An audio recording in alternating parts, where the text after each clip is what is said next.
Mual? Tanya Lisa dengan dahi yang berkerut. Dia juga sontak menatap sang kekasih dengan lebih lekat dan akhirnya melihat wajah Jaiden yang memang nampak sedikit pucat. Ya Tuhan, kamu sakit sayang. Tanya Lisa cemas. Dia segera menangkup wajah Jaiden dengan kedua tangannya, ingin memeriksa suhu tubuh sang kekasih. Sementara Jaiden hanya bisa pasrah. Saat ini dia merasa begitu lemah. Suhu tubuhmu sepertinya normal, tapi wajahmu terlihat lebih pucat daripada biasanya. Mau ke rumah sakit sekarang atau aku panggilkan dokter? Tanya Lisa lagi. Dia benar-benar cemas atas keadaan sang kekasih.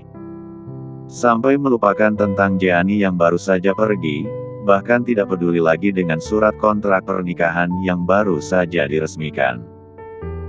Dan mendapati pertanyaan seperti itu, Jaiden justru menggelengkan kepalanya pelan.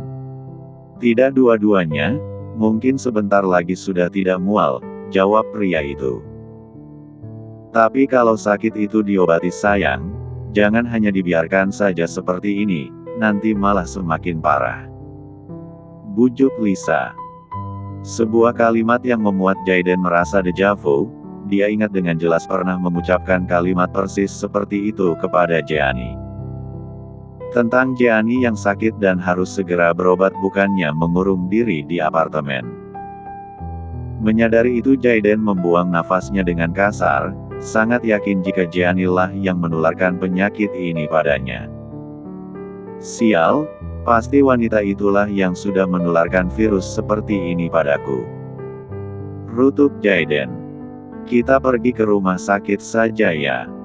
Tanya Lisa lagi. Namun pria itu lagi-lagi menggeleng, satu-satunya yang dia rasakan saat ini hanyalah mual dan lemas. Tidak terasa pusing atau yang lainnya. Jaiden sanggup menahan diri, jadi tidak perlu mendatangi dokter. Lebih baik sekarang kita pergi, katamu ada meeting di kantor kan? Balas Jaiden, malah membahas hal yang lain. Bukan tentang kondisi tubuhnya lagi. Lisa adalah seorang wanita karir, menjabat sebagai manajer di perusahaan keluarganya. Iya sih, tapi meetingku kan bisa ditunda, lebih baik kamu berobat dulu. Tidak perlu, ayo. Aku akan mengantarmu ke kantor, putus Jaiden.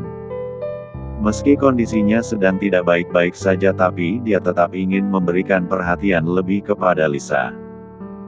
Jaiden jika sudah mencintai memang sedalam itu.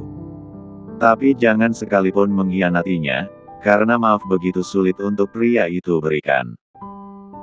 Jaiden juga langsung memeluk pinggang sang kekasih untuk diajaknya mulai berjalan. Lisa hanya bisa patuh. Setelah mengantarkan Lisa ke kantornya, Jaiden pun segera menuju perusahaannya sendiri. Tak begitu jauh dan jalannya searah.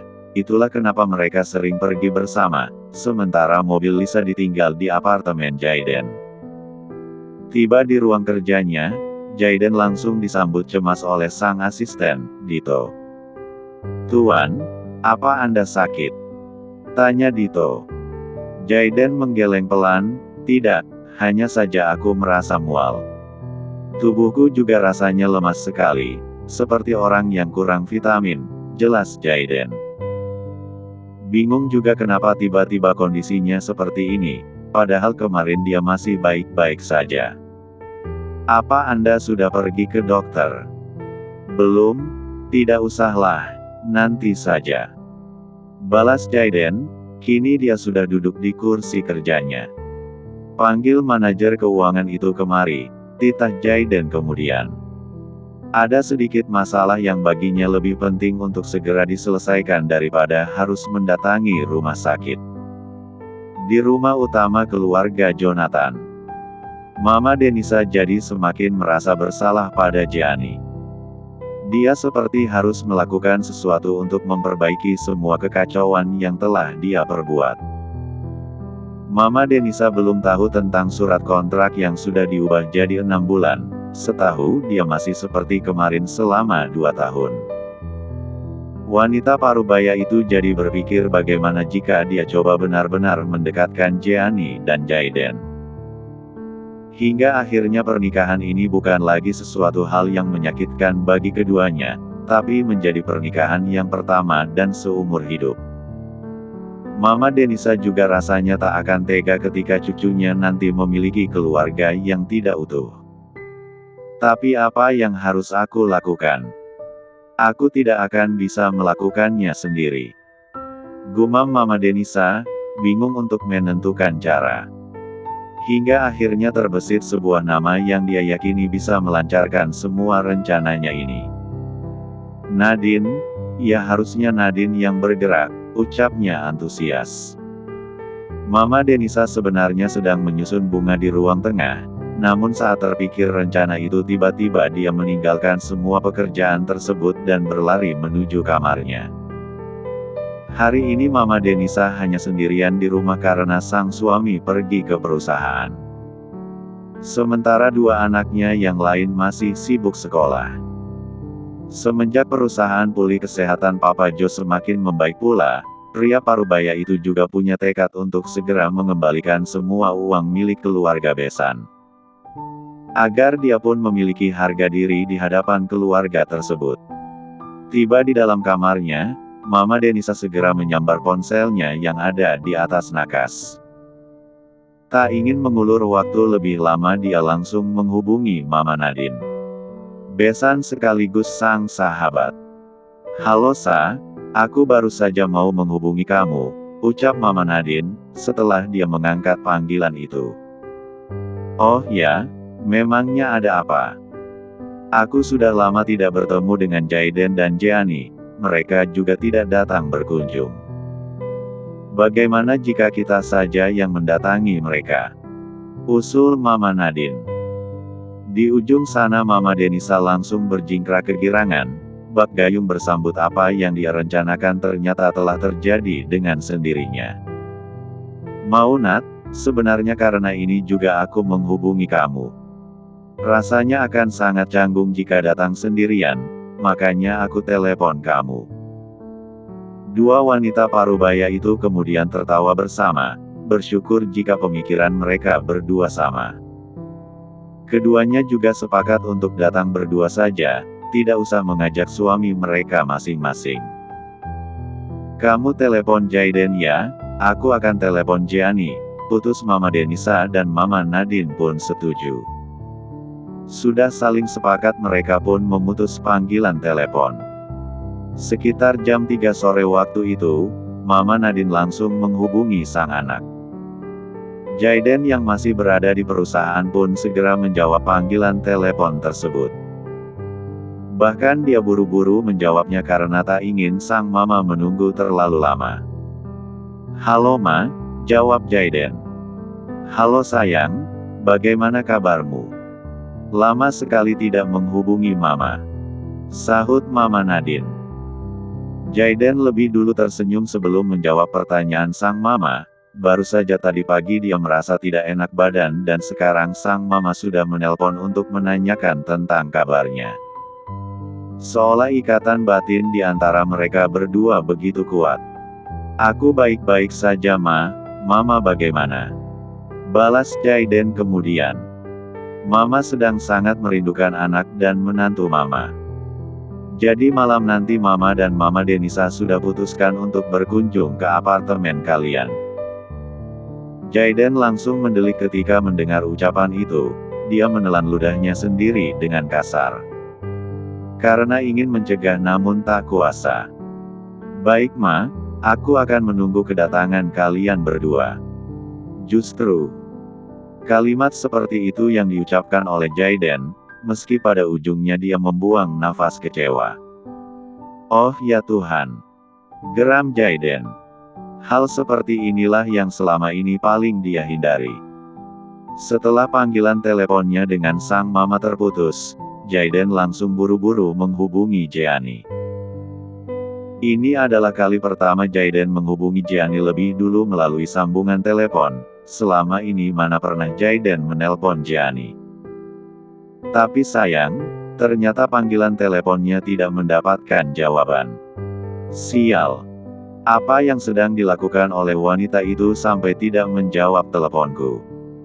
Geram Jaiden, dia sampai menggenggam ponselnya sendiri dengan kuat saking kesalnya. Jaiden tidak ingin hari ini Jeannie pulang larut malam, tak ingin sang mama sampai berpikir berlebihan tentang pernikahan mereka. Sit, umpat Jaiden. Demi sang ibu, akhirnya Jaiden langsung pergi meninggalkan semua pekerjaannya. Saat itu juga dia menuju perusahaan Jeannie. Mengemudikan mobilnya dengan kecepatan tinggi, Jaiden tak butuh waktu lama tiba di perusahaan milik keluarga Jonathan.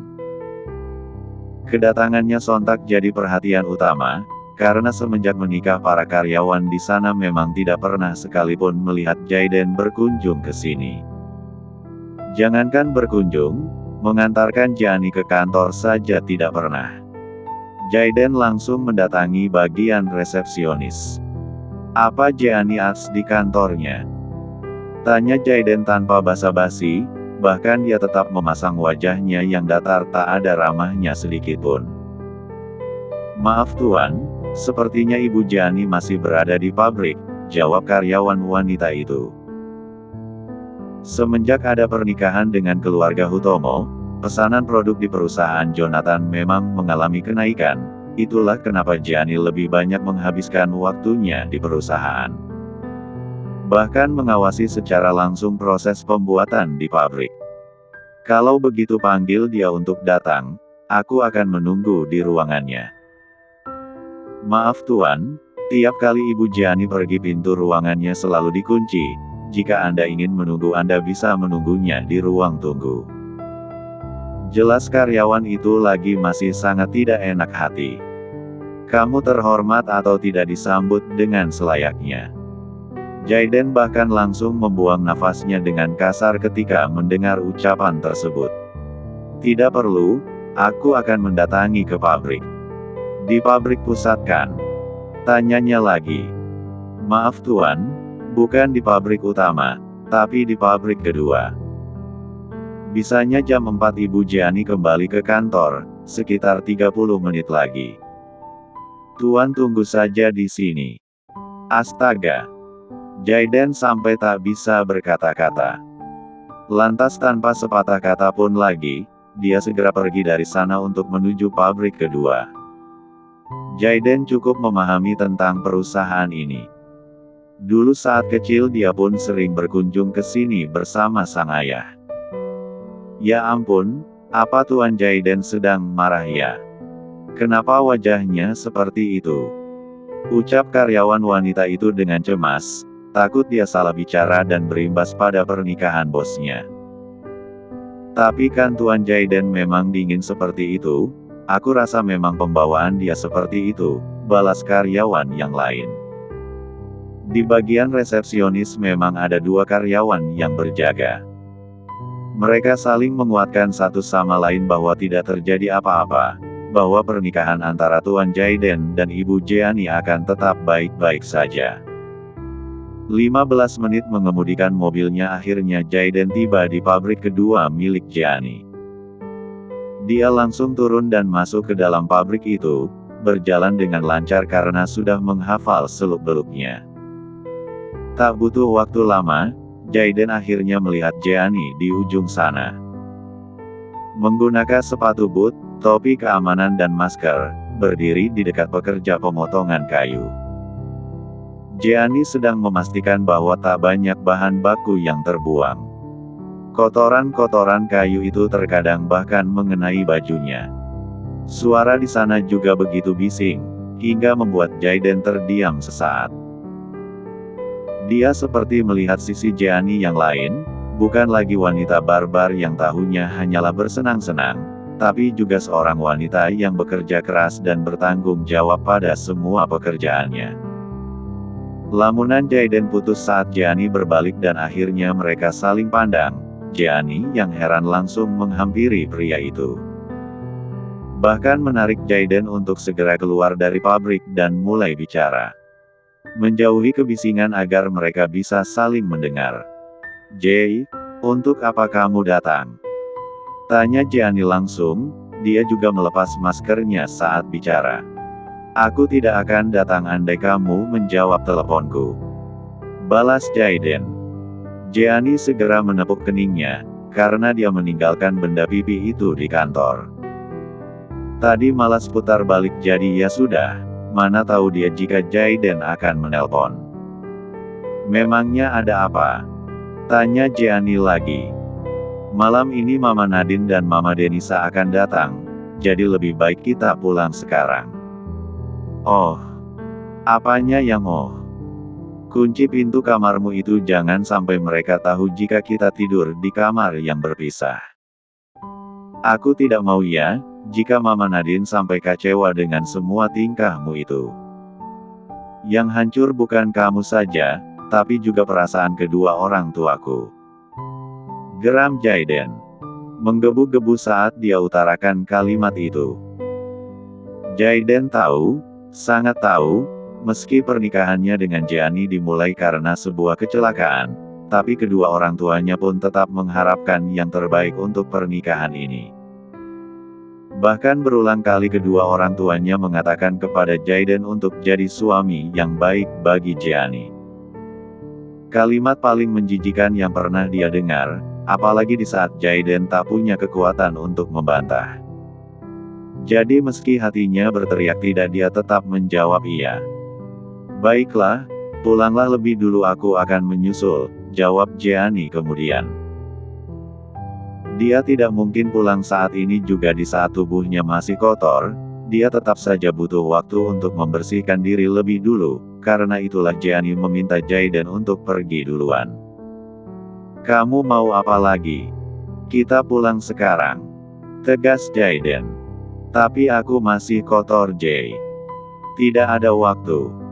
Kataku pulang sekarang itu artinya sekarang. Tegas Jaiden, dia sudah jauh-jauh sampai di sini tapi Jeannie masih memintanya untuk menunggu. Jaiden bahkan tanpa segan menarik tangan Jeannie untuk pergi dari sana. Jeannie meronta ingin dilepaskan, tapi Jaiden justru mencekal tangannya lebih kuat. Jeannie tidak punya pilihan lain selain menggigit tangan pria itu. Au! Jeannie! Pekik Jaiden, tangannya terasa sakit sekali. Dia sendiri bahkan tidak menyangka mendapatkan gigitan seperti ini. Apa yang kamu lakukan? Marah Jaiden. Kalau tidak mau digigit ya jaga sikapmu. Aku bukan hewan yang seenaknya kamu tarik-tarik. Kesal Jeannie pula. Saat ini dia tengah mengandung dan tidak ingin hal buruk terjadi pada anaknya. Jeannie sangat hati-hati pada dirinya sendiri, tapi Jaiden justru memperlakukannya dengan kasar. Karena itulah dia gigit saja. Aku akan pulang, tapi nanti, sebentar lagi setelah aku membersihkan tubuh. Tegas Jeannie. Setelah mengatakan itu dia bahkan langsung pergi meninggalkan Jaiden sendiri di sana. Jeannie kembali mendatangi pabrik namun menuju area kantornya. Untuk melepas semua atribut keamanan yang dia pakai dan juga membersihkan tubuhnya sendiri. Jaiden meninju udara, hanya Jeannie lah yang berani memperlakukannya seperti ini. Membentak bahkan menggigit. Jika wanita lain mana ada yang berani melakukan itu semua, para wanita selalu tergila-gila padanya.